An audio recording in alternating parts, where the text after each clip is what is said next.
ว่าสิมาพากตาดกับสังกะสีเอาโลดขนาดบริจีนยังจักยังเอาโลดเด้อพากตาดกำยังแน่กับสังกะสีนี่แหละโดยเอาโลดโดยเพราะว่ากะทางผู้ใหญ่เพิ่นบอกคั่นแหละพี่น้องเอ้ยเนาะเอาไปซอยอีกครอบครัวนึงอีกสินะได้ยินว่าบ่ได้ใช้แล้วว่าซั่นนะพี่น้องเอ้ยเนาะทางเอ้ยเพิ่นก็สัดบอกว่าแซนว่าฉันก็เอามาเอาผักกาดตาดกับสังกะสีไปก็ได้ว่าซั่นนะโดยเอาโลดบริจีนยังจักยากสบายดีคักทางยังบ่ทันได้โมงเนาะกำลังตั้งเส้นบ่แม่นสิใส่เส้นใส่เส้นผ้าใส่เส้นแล้วก็ตั้งแล้วจะมุ่งพุ่นแล้วจะกินใช่จอยคือคุ้นๆในบัดนี้คุ้นบ่คุ้นได้ตั้งแม่นดีๆเด้อเนาะโตตอนแล้วก็กระดูกเปล่าอ้าวคือว่าพี่ละบาดนี่ก็คนอยู่พี่เนาะเจ้าเอากระพุ่นมาแต่ป้าหน่อยก็มารู้พ่อแม่นะบ่อยมาช่วงนั้นพุ่นแล้วบัดนี้แบบช่วงที่ว่าเพิ่นเอารถให้เด้เป็นใช้อันลูกเมียลูกเต้าได้ซะอยู่เถียงนาพุ่นเด้อยู่หม่องใดน่ะอยู่ตีนบ้านมาอยู่พี่ได้ทีนี้น่ะอาศัยเขาอยู่คือเลยเรือออกมาถ่ายรถนั่นนึงจักเธอ2เลยป้าตรงไปก่อนก็ได้ใช่บ่เอาถ่ายยาว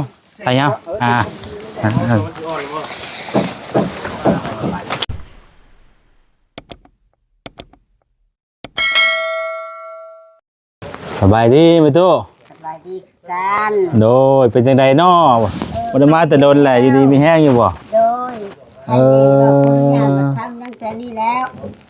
ทอดลงมาหมดจ้ะโอ้ถือว่าดีกว่าเก่าหลายบาทนี่เนาะพวกเก่ายังเป็น30%ก็น้อยว่ามานะโดยถือว่ามาหมดจะได้กินเร่งหมดอันนี้เร่งหมดกระต้นกระต้นนี่มันทอดลูกได้นั่งได้แล้วบาทนี่ก็พอท่านในยางลูกได้เองบาทนี่โดยโอ้ก็ยอดบุญคุณเพิ่นนั่นแล้วได้ไปใส่เลือดซะยังนะบ่ยังพอท่านได้ใส่กินยายังจากซุมื้อนี่กินอันยานั่นเด้เพิ่นเอามาให้ยายังไปตุจักมากจังเนาะเพิ่นเอามาให้ปัวหมักขลังขน้อยโอ้บัดนี้ก็เลยแตกได้เอามาให้ถือว่าถึกเนาะบัดนี้ที่สิแม่นถือขน้อยว่าถือขน้อยจังว่าใครแม่ก็สักยาเพิ่นให้สักยาพร้อมบ่โดยก็ผู้ใหญ่ใจดีแล้วตุลีแล้วเพิ่นให้ซักให้กินเพราะว่าเพิ่นเอาก็เงินคำเพิ่นแล้วก็สาธุโตเนาะมาเห็นบัดนี้ก็ใครในบัดนี้เนาะเห็นนั่งงอมๆแง้มๆเนาะเห็นตอนนั้นน่ะนอนอยู่พี่น้องเอ้ยนะนั่งแย่งเฮือนงามบัดนี้เนาะโตพี่น้องเอ้ยได้เพิ่นได้เฮือนใหม่ได้บัดนี้เนาะข้าก็ดีอันนี้พี่น้องเอ้ยกำลังเฮ็ดอยู่เนาะตอนนี้ก็โอ้คักพี่น้องเอ้ยได้เฮือนใหม่แล้วมันไม่ตู้บัดนี้เนาะสิได้อยู่ได้เช้าแล้วบัดนี้เนาะคุณเพิ่นนั่นแล้วเงินคำเพิ่นนั่นแล้วเงินคำจุลีแล้วหายซาบ่ได้อยู่ได้เช้าเนาะไม่ตู้เนาะโดยแต่แม่มีแต่น้อยเองก็บ่มีปัญญาดอกหมดแล้วหมดเนื้อหมดโตแล้วบ่ได้ดอกเนาะบ่ได้เสาก็งามบ่ดีเนาะมีแต่เสาไม่หล่อนเนาะพอนั่นเองไปเลือกมียังวิบอกว่านาวิบอกไปเลือกซาถูกคนก็สมควรอยู่สร้างก็สร้างที่ว่าเฮ็ดเฮือนป้าฮอดน่ะบ่บ่แม่นบ่ทางบ้านนาเทิงนี่โอ้โดยก็สิได้เอาได้เบิ่งแล้วก็เนาะโดยตั้งเส้นน้ำแอ่มาแล้วตั้งเส้นเนาะ ทั้งเส้นผาแล้วก็กับมุ้งเนาะ โดย โอ้ยพี่น้องเอ้ยเนาะดีใจนำทางลูกก็ได้ โดย ทางเบาดีเพิ่นยังบ่ทันได้มาเนาะ โดยเบาลี่กับเพียงพอแผกคณะลูกของแผกเพราะเราไปจักซื้อเพิ่นลงซื้อเพิ่นเลย เนาะเบาดีเพิ่นบอกไว้อยู่บ่บอกไว้ตู้อยู่บ่ ได้ไร อันลูกมามื้อนี้น่ะว่าสิมาพากระตาดกับสังกะสี เอาโลดขนาดบริจีนยังจักยังเอาโลดเด้อถ้ากระตาดกำยังแน่ กับสังกะสีนี่แหละ โดยเอาโลด โดยเพราะว่ากะทางผู้ใหญ่เพิ่นบอกคั่นแหละพี่น้องเอ้ยเนาะ โดย เอาไปซอยอีกครอบครัวหนึงอีกสินะ โดย ได้ยินว่าบ่ได้ใช้แล้วว่าซั่นนะพี่น้องเอ้ยเนาะ ใช่ ทางเอ้ยเพิ่นก็สัดบอกว่าแซนว่าฉันก็เอามาเอาผักกาดตาดกับสังกะสีไปก็ได้ว่าซั่นนะ โดยเอาโลดบริจีนยังจักยากอย่าง โดย โอ้เชย เนาะ บอกอันน่ะหัวหน้าอันชังหัวหน้านั่นบอกแล้วเนาะผู้ติเตียนเนาะ โดยเบาลิบ่พระเจ้าก็โทรบอกเพิ่นอยู่แชทบอกเพิ่นอยู่เพิ่นกำลังเข้ามา เพิ่นว่าคำแม่นเราคอยเอาชังกะซีกับฟ้ากระตาดคืนเจ้าบ่ให้บ่เครียดบ่ดีเจ้าบ่ได้หาบ่ดอกบ่เอาไปใช้ก็เอาไปโลดสิห้ามสิห่วงให้หยังหมู่อยากได้ข้างอยากได้หมู่ฝนตกห้ำหัวก็ทำหัวเฮาแม่นบ่ โดย สิห่วงให้หยัง เอาไปซอยเพิ่นผู้เพิ่นบ่มีอีกเนาะ แม่นเพิ่นบ่มีคือเฮาบ่มี โดย เฮาก็ใจกว้างต่อหมู่หมู่ก็ใจกว้างต่อเฮา โดย เฮายังว่าได้มุงแล้วเฮาก็แล้วไปหมู่ผู้บ่ได้มุงได้หมู่ผัดยามฝนตกผัดว่านี่จะหมักบ่นี่นะโอ๊ยมีแล้วเอาให้โลดมันสบายอันนี้ก็น้อยผัดขึ้นนั่นๆ ตอนแรกน่ะเพิ่นว่าสิใส่ผ้ากระตาดกับมุ้งสังกะสีอัน โดย นี่บ่ โดย อ๋อ เพิ่นว่าเพิ่นสิแป้งเฮือนอันนี้ให้ อ๋อตอนแรกเราจะแปลงเฮือนดังนี้ โดย ไปซ่อมแซมตัวนี้เนาะ ผักแต่วันนี้มันเซามันกุด อ๋อวันแรกก็คันว่าสิซ่อมแซมก็มันบ่ บ่เป็น บ่เป็นตาซ่อมเนาะ โดย เพิ่นมาเฮ็ดใหม่เช็ดประวอนเด้อแล้ว ก็สิเอาอันนี้ออกก็อันนี้เพ่ไปอีกเนาะ เอานึงออกก็ยังอันนึงอีกกันบ่แหละเนาะเอาไปมาก็ซ้ำว่าเฮ็ดใหม่ไปคือเก่ามันบ่แหละ แม่ เริ่มต้นใหม่เลยบัดนี้ เริ่มต้นใหม่ลูกใหม่นางใหม่ ว่า กันแล้วนี่นะ โดย มันโพด4 ปีเลยตั้งโตกินเงินตั้งต่อกินคำมีเพียงกระบอก จักเสานี่6 7 9เสาเนาะ9เสา 2หอ ความกว้างเท่าใดนี่แม่ ได้ถามพ่อใหญ่หั่นดิ จะว่า5คูณ6บ่จักเนาะ จ้ะน้อยก็บ่ 5คูณ6นี่บ่จักประมาณซ้ำนี่แหละเนาะ โดย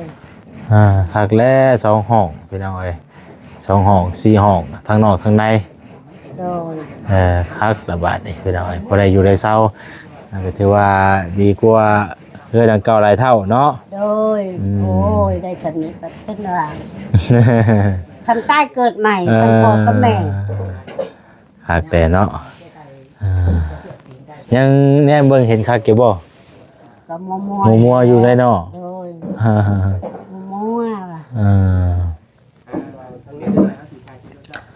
ถอยเอาใส่เป็นตู้ดีใจนำเด้อ โดย ไปทางลูกสิย่างไปเบิ่งก่อนรอเบิ่งเฮือนซะก่อน โดยโดย เลย ขอบใจหลา เลย ยจำได้บ่จำลูกได้บ่จำได้จำบ่ได้บ่ โดย บ่ได้ จำบ่ได้เนาะ โดย อันที่ว่าซื้อข้าวมาให้ตะกี้อันเด้ บ่ ตอนนั้นเด้ตอนเป็นตู้นอนอยู่นี่เด้ บ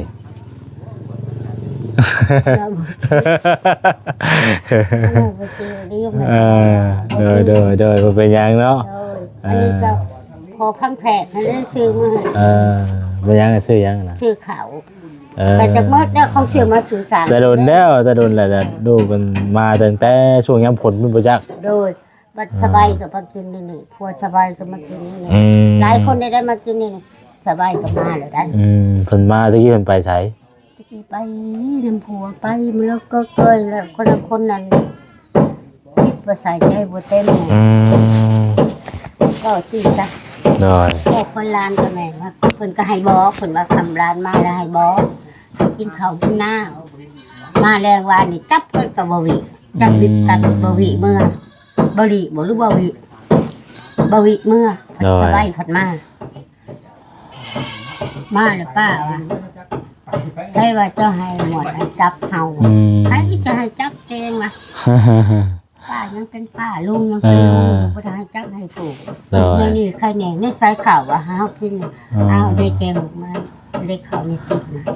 ทั้งกินทั้งง่ายเอาก็บ่ได้แล้วจะมันได้กินหักเพิ่นบ่ได้หายเด้เพิ่นว่าบ่ให้หายเขาบ่ให้ปล่อยเพิ่นอากาศบ่เป็นหยังเนาะโดยอันนึงมากกะลานตัวเองตัวกะลานตัวเองดีลานตัวเองเนาะเบิ่งกันไปให้ได้เนาะเบิ่งกันไปแล้วเพิ่นเบิ่งก็เบิ่งเพิ่นกินแล้วเอาหลายเฮากินข้าวกินน้ำแล้วเมื่ออยู่นั่นชาลูกเมื่อก็นั่งนี่กุ๊กๆหมู่ๆกันกินข้าวแล้วลงไปลินกับมาบอกกับมาบอกกับมาข้ามมาแล้วป้าให้เฮาแหน่ข้าวเจ้าหนึ่งสุดแล้วก็บ่ได้กินหือกินยาบ่สิซุมื้อนี้เนาะสบายจ้าจังว่าว่าเฮาแน่ข้าวลุงสุดแล้วเอาแล้วแม่จิบหนึ่งเอามาให้เถิดเนี่ยเอาแล้วแม่ลูกเอาแล้วแม่ให้เอาจิบหนึ่งก็บ่ได้ให้ดอกจะให้มันเฮียใส่ประตูดีใจน้ำลายเนาะโดยใจดอกวันนี้พอได้นั่งเบิ่งแง่เฮือนงามแต่เนาะได้นั่งว่าแม่อะไรไปทางไอ้แข็งแรงไว้เนาะเบิ่งโอ้ยเนาะบอกกับไม่ได้ว่าบอกกับไม่ได้เมื่อยบอกเป็นตัว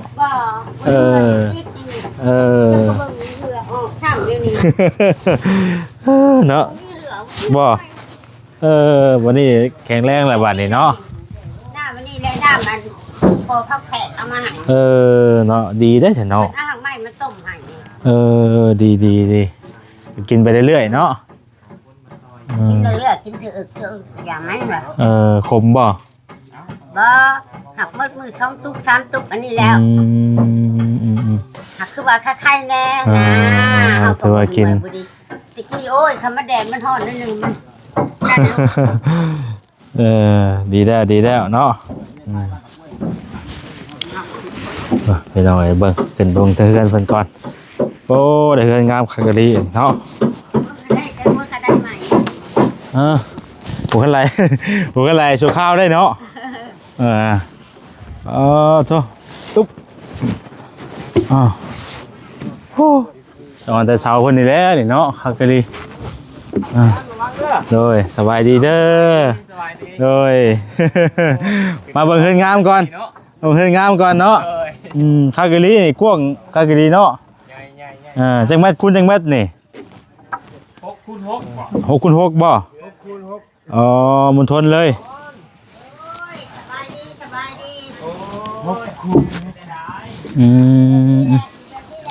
คักทางยังบ่ทันได้โมงเนาะกำลังตั้งเส้นบ่ใส่เส้นผ้าใส่เส้นได้ก็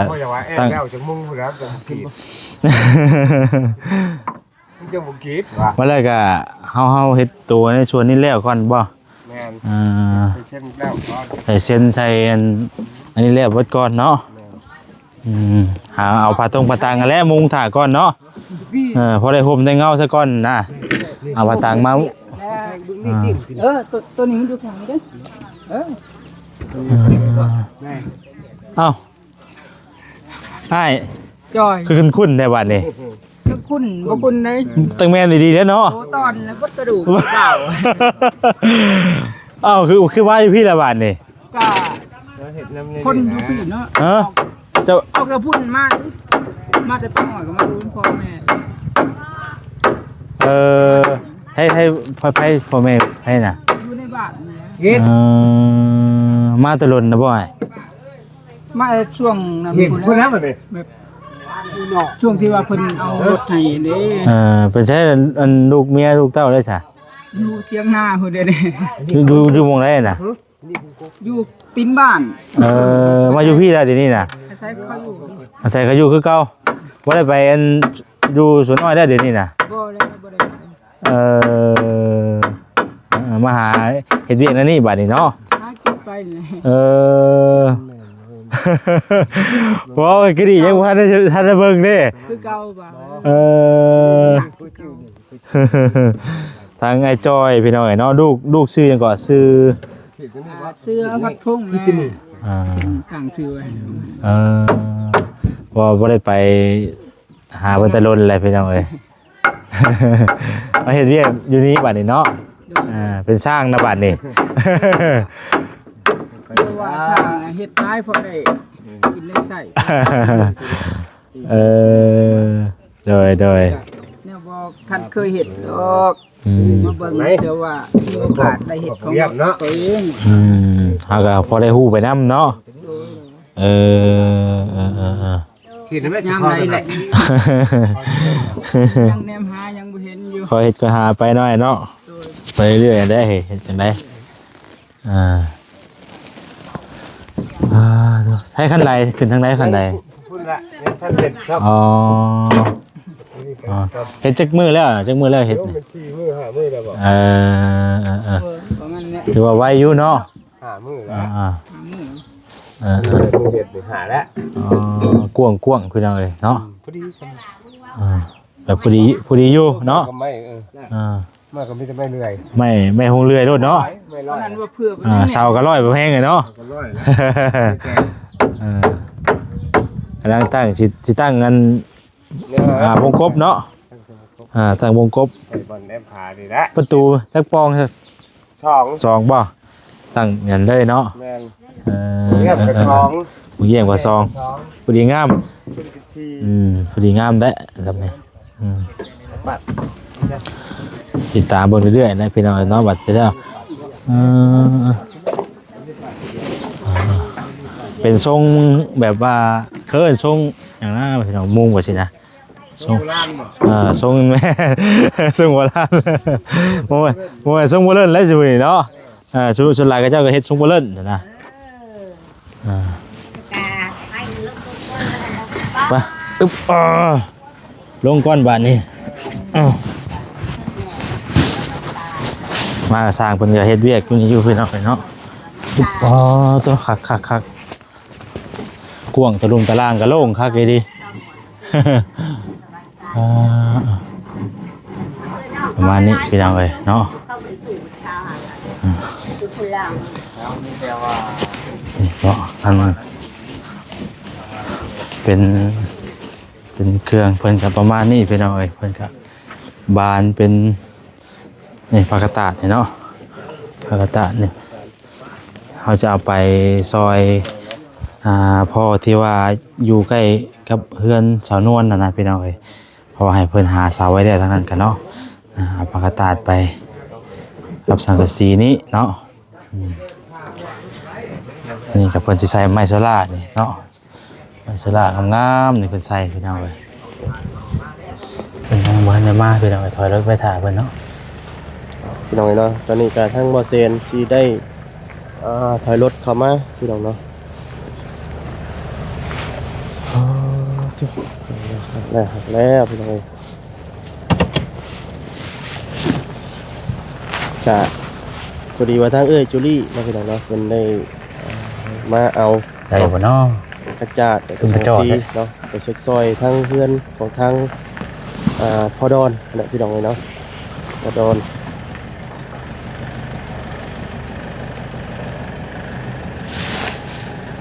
มาเลย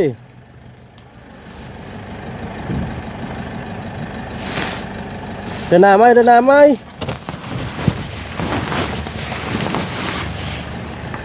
โอเค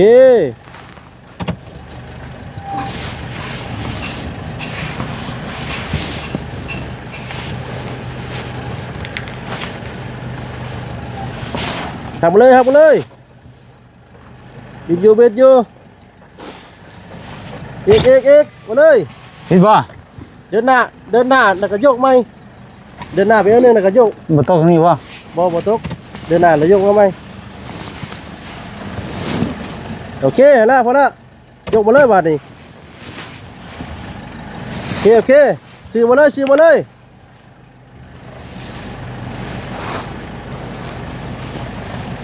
าเลยซื้อเลย ชื่อได้บ่ โอเคพอแล้ว ฮะถ้าพี่ไปยัง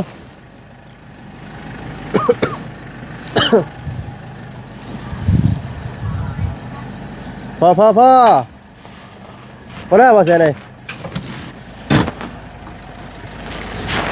ไปเนาะ พอแล้ว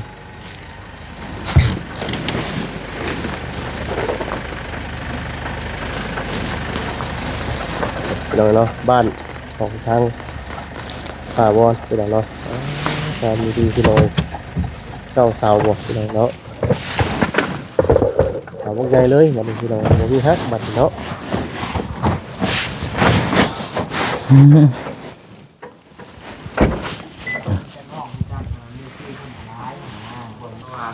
พี่น้องเอ้ยเนาะมีแต่ทางบ่แสนก็จะจบคลิปไว้ก่อนพี่น้องเอ้ยถ่าทางเบาลีเพิ่นมาก่อนถ่าทางเบาลีเพิ่นมาก็จังสินั่นก็ย่อขึ้นเนาะย่อขึ้นถ่าเพิ่นย่อขึ้นถ่าเพิ่นก่อนพี่น้องเอ้ยสร้างเพิ่นมาเพราะว่าเฮาก็สิได้เดินทางไปไกลต่ออีกได้มื้อนี้ก็ได้เพื่อ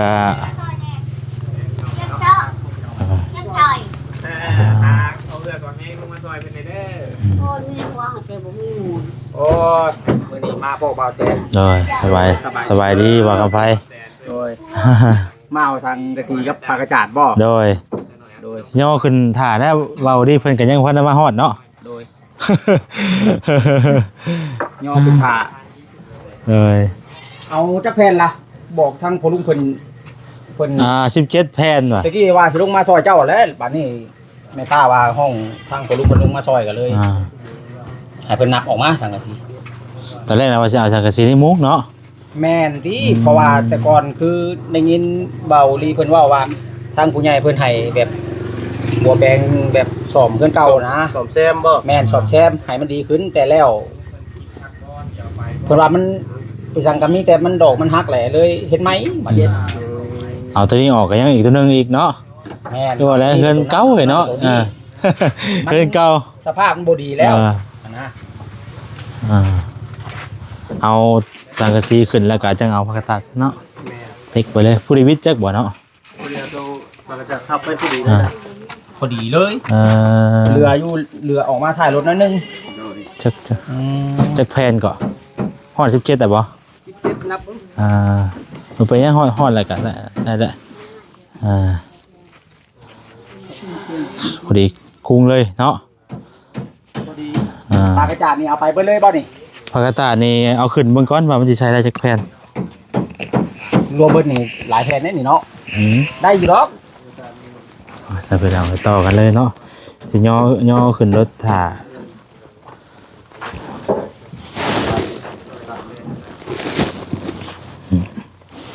ยังให้เพิ่นทันได้มา ไม่เอาต้องเอาแต่ไม่ขาดเอา ไม่เอาเสีย ไม่มัดเนี่ย ขนาดอะไรขนาดนี้นะ เสื้ออะไรนะไม่เสียมาเนี่ยบ่ ไม่ต้องเอามาเนี่ยขาดกระจาดแล้ว มีการแปลงแล้ว แม่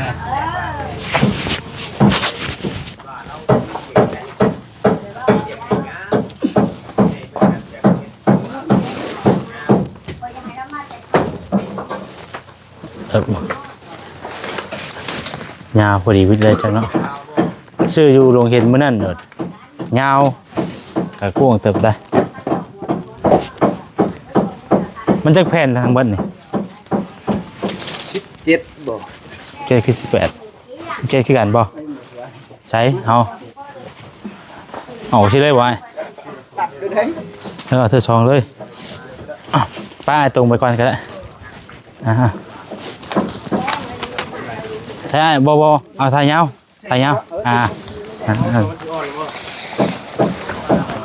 พอดีวิทย์เลย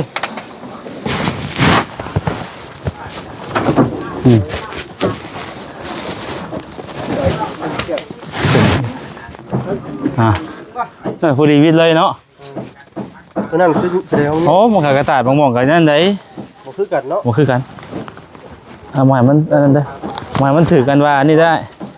หมายมันกบลง เดี๋ยวฮะ ลงมาลุมกันแล้วลงมาลุมเลยนี่ถ้าเฮาโกบเข่าอะไรก็เฮาจังสู้กับมันเลยสินะ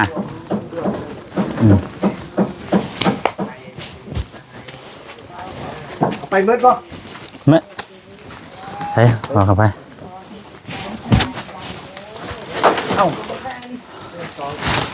ใส่เขาต้องจับท่ายาวมาเลยจับท่าแบบว่าให้มัน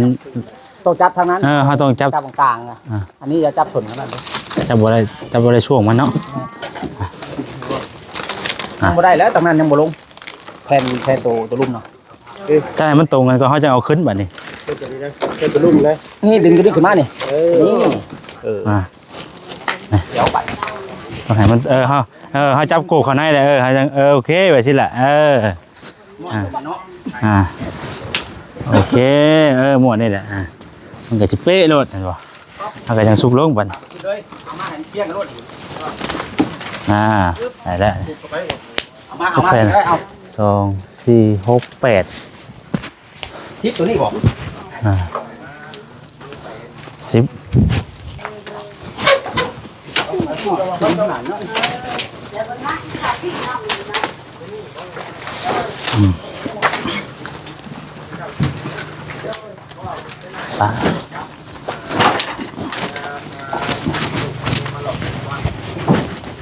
ครบ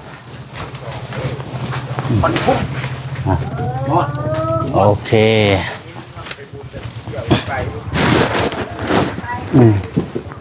โอเคพอดีวิทย์ครับมันเลื่อนรถเลยเนาะซื้ออยู่วันลงเห็นมันนั่นน่ะมันจะกว้างกว่าได้ บัวสูงบัวบ่ มี2ขนาดเนาะ มันก็แล้วแต่แบบว่าไม่เพิ่นเนาะได้บอกกับไป ข้างในแทงดู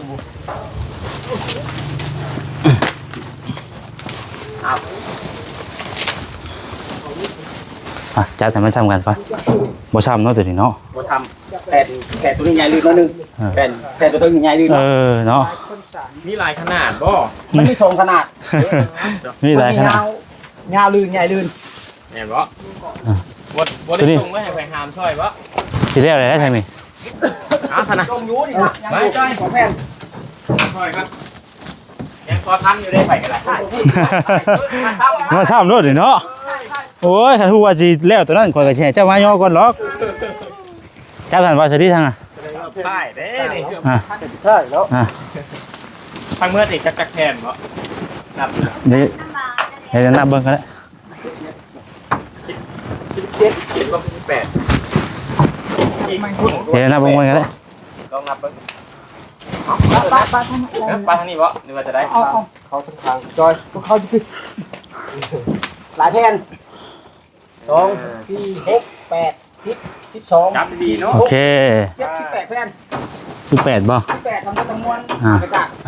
คุณว่าเบาลีว่า18นะ 8ทำเป็น47 พอดีบาดนี่ อันว่าไม่เอาบ่ไม่นะ บ่ไม่บ่ได้เอา ไม่บ่เอาเนาะ นี่ บ่ เนาะ มีแต่2อย่างเด้เพิ่นก็บอกว่าสังกะสีครับอันนี้นะไม่ครับไม่เพิ่นบ่ได้บอกเลยเฮาก็บ่ได้เอาเนาะนั่นเพิ่นบ่บอกก็สิเอาใช่บ่ดิตัวนี้บ่กล้าได้ลื่นควบแล้วตัวนี้นะก็สิเอาก็ได้ แนบเลย บ่ซื้อเอาใหม่ก็ได้แต่ว่านั่นก็สิเอาไปอันเฮ็ดให้อันอ้ายหยังนะชื่อเราน่ะ พอรอนที่ว่าเฮือนเราอยู่ใกล้กับเฮือนใหม่ของสนวนน่ะนะเราอยู่หั่นแหละแล้วอยู่ผู้เดียวเราบัดนี้สภาพเพื่อนเราน่ะมันทรุดโทรมหรือว่าแบบตัวนักกูนี่อีกกำลังให้เพิ่นหาเสามา4เสาแล้วก็ได้ผ้ากระต่ายแอมแล้วก็กับสังกะสีตัวนี้แหละนี่นะสังกะสีนี้ กับมุ้งเนาะกระสีโอ้ แล้วก็จะเอาไปใส่เฮือนสนวนพร้อมในเฮือนสนวนกับพ่อ4แผ่นที่เรือนะก็สิเอาไปไว้ให้ทางอันพอดอนหันบัดนี้นะ เฮือนจำนวนก็บ่พอ4แผ่นนี่แหละคือสิแล้วอยู่มื้อนี้ หลังใหญ่แต่ได้เกินจำนวนเนาะเท่าไร มีจังแมทคุณจังแมทอันน่ะ อันนั้น6 คูณ 5 6 คูณ 6 คูณ 5เด้ ยังบ่ซ้ำให้ปลาวอนเนาะ บ่ซ้ำ ปลาวอน6คูณ6 แม่น คูณ อันนี้6 คูณ 6เด้ ลื่นใหญ่แมตรหนึง ค่าสร้างเท่าไหร่ 6ค่าสร้างนี่บ่มีเพราะว่าเพิ่นเฮ็ดเอง แต่มีแต่ว่าจ้าง จ้างสร้างมา สร้างมาซอยเพิ่นน่ะวันละ150,000 พระเจ้าเพิ่นเป็นวันบ่ แม่น2คนนะอันนั้นนี่สินักค่าสร้างบ่ได้ยินว่า ค่าสร้างนี่ว่าเพิ่นว่าแต่วิ40 ล้าน โอ้ เกือบล่มบ่ค่อยกะโอ้ว่าสิได้ไปหาเฮ็ดเฮือนนี่บ่วะ เนาะสิเป็นแสนได้ฮะ วันนี้ก็ต่อรองกันไปต่อรองกันมาก็พอดียังเหลืออยู่20บาทนี่ 20 ล้าน นี่เดี๋ยวจะ20 ล้าน สูงเติบเนาะ กลัวฮอดเพิ่นปูนเนาะเพิ่นปูนบ้านเฮายังบ่ฮอด เพิ่นก็อย่าแพงอยู่นะอย่าแพงอยู่เฮาอยากให้เฮากะเว้าจักสิว่าได้เนาะเพิ่นว่าตะเพราะฉะนั้นเฮาก็ต่อชุดเด้เด้ตะกี้เพิ่นว่า40 ล้านบ่ก็สิต่อลงอีกก็ ต่อครึ่งเลย ครึ่งนึงเลยว่ะนี่ลงไปครึ่งนึงเลยเล่นบ่แหละว่าก็ รุดซาวเหนือซาวบ่จักได้โตบัดนี้แม่นบ่ ส่วนลายนี่ก็สิเป็นค่าอุปกรณ์เนาะอันนี้ค่าสร้าง เฮาซื้อเครื่องก็ดีกันครับมีแบบซี่ก็โอเคเฮาซื้อแต่เครื่องอุปกรณ์มาให้เพิ่นแล้วก็ก็ให้เพิ่นเฮ็ดไปสินะมันก็บ่นักตัวนั้นปานใดเป็นเอาเลยก็พุ่นแล้วเดี๋ยวจะถามทางเบาลี่เพิ่นก่อนเนาะพี่น้องเอ้ยว่าเพิ่นมาฮอดแล้วบ่ขึ้นไปมื้อนี้เลยเด้ทางสร้างเพิ่นทั้งก็สิเอาขึ้นท่าน่าจะว่ามันเพื่อเฮาไปฮอดได้มันไกลเด้ แม่ มันก็ไกล ไปนี่ต้องได้กินข้าวเที่ยง จะว่าฮอดบ่จักกัน ค่อยว่า 60ปลายหรือว่า70พุ่นบ่จัก พุ่นแล้ว เนาะ แล้วไกลเติบ ไกล ฮอด70กิโลแล้วก็วันนี้มันทางยากอีกบัดนี่ ยา ทางก็บ่ได้ คุมยังไหลก็ โอ้ยพ่นละวงไป ข่อยบ่ได้ไปยันว่ามันเพิ่นซ่อมแซม พ่นละวงไปแล้วก็วันนี้ครับก็สิมาแต่เว้นแน่มื้อนี้นะคือว่าได้มื้อนี้ก็ กลัวไปนั่นเนาะ บุญเนาะมื้อนี้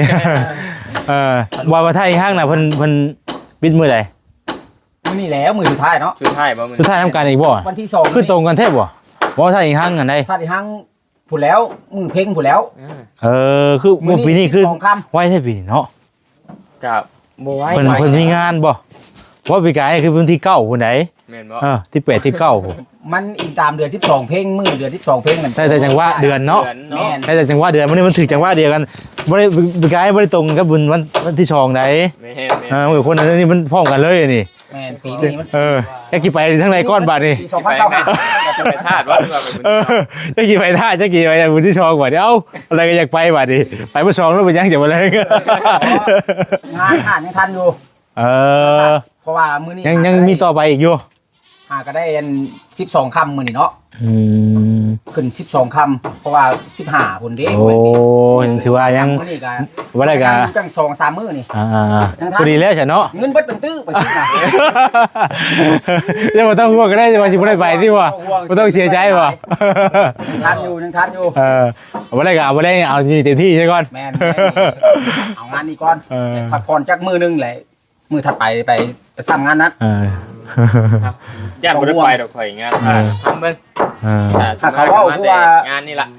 เขามันก็ลงไปไกลเติบเนาะ โจรมีอย่างหลายแต่ว่าแหกกระเป๋ากระเป๋า ระวังเด้อกระปุงกระเป๋าไม้ต่างประเทศครับ โอ้ยข่อยบ่เห็นดอกคุณ เสื่อมไว้ไหนวะที เชื่อไม่ได้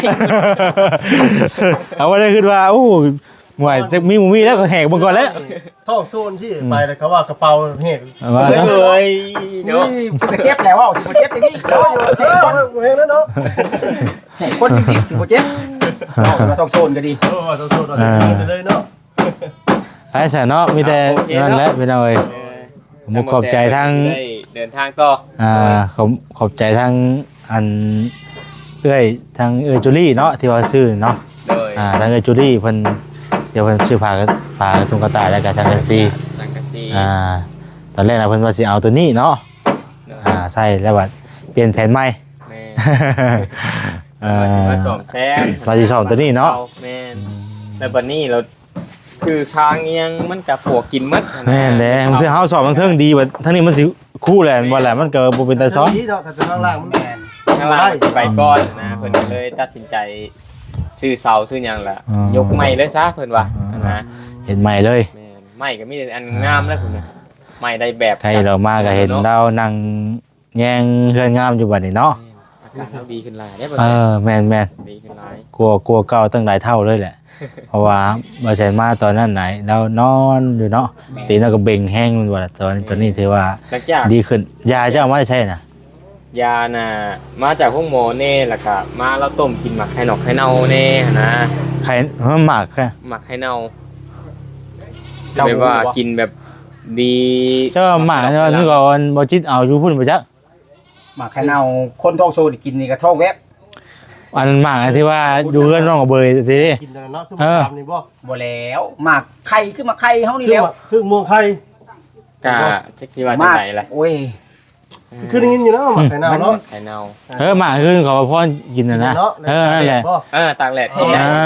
นั่นแหละ กินบ่ได้เค็ม กินได้ ได้ ตัวนั่นแหละตัวนั่นแหละ มัน ว่าแต่มันอ่อนเด้เขาเจ้าก็ย่ำกินนั่นนะ น้อยเฮานี่ก้อยนี่ยัง เพิ่นว่ามันดีเพิ่นว่ามันดีตอนนั้น มีหลายอย่างอยู่เนาะ เมื่อวานก็ดี แม่ บางคนนี่กำลังสินั่นน่ะกินตัวนั้นก็ดีเลยก็มี แม่ เลือกเป็นบ่ เพราะว่าได้ยินนั่นแม่เพิ่นอยู่ทางต่างประเทศเพิ่นโทรมาบอกอีกว่ากินตัวนี้มันดีนั่นนี่นะพอฮู้เฮาก็หามาให้เพิ่นต้มกินตื้มหันนะ ต้องตากแห้งไว้ส่วนมันก็เวียดนามได้นี่เนาะ แม่นซอยกันหลายทาง หมักไข่เน่าสรรพคุณดีหลายโลก เลยไปซะเนาะดีใจนำทางไปตู้เพิ่นพี่น้องเอ้ย แย่งขึ้นหลาย เบิ่งไปบอกเราก่อนเด้อ ยังแต่ว่าเอาดีได้ยังบ่ทันมา แม่น เออ เพิ่นมา อ่า น้อยนึงเพิ่นน่ะเรียกหลายแน่ ไปดี โอ้ยเอาขึ้นแล้วได้ไหมตู้ โดย ขึ้นแล้วเรียบร้อยแล้วผู้เต็มรถกู เอาขึ้นโลด ขอบใจหลายๆเด้อไปตู้เด้อ โดยเป็นหยัง โดดีใจนำทางไปตู้คนหลาย โดย ตัวสิได้เฮือนใหม่แหละเนาะ โดย ถ้าแต่ว่าเอาดีมาก่อนเนาะ โดย ขอบใจ มาขึ้นมาพุตินะ อืม นั่นผลนี่ดอกมันผลใหญ่น้ำ อืมเพิ่นก็เบิ่งนำนั่นแหละเนาะ ขันใดก็7ขันมาเป็นเฮ็ด ใช่ขันบ่น่ะ ต่อไปนี่แล้ว คักๆเนาะ พักอาลีสูงต้นเยอะขึ้นมาเพิ่มที่บัดนี้ งามกว้างไปใส่จะได้จบคลิปก่อนพี่น้องเอ้ยเนาะถ่ายทางกันเบาดีเพิ่นมาก่อนจังสิไปพี่น้องเอ้ยเพราะว่าก็ได้บอกได้แจ้งหรือว่าได้อบรมกันนั่นแหละพี่น้องเอ้ยเนาะเรื่องพากระตุ้มกระตาดนี่กะได้คุยกับเพิ่นไปที่เรียบร้อยแล้วว่าสิเอาไปให้อีกครอบครัวหนึงพี่น้องเอ้ยไปซอยเพิ่นเนาะเอาลำลาไปก่อนอยู่ดีมีแห้งพี่น้องเอ้ยเนาะผิดพลาดประการใดก็ขอโทษขออภัยหลายๆสำหรับคลิปนี้ลำลาไปก่อนแล้วเนาะสบายดีพี่น้องเอ้ย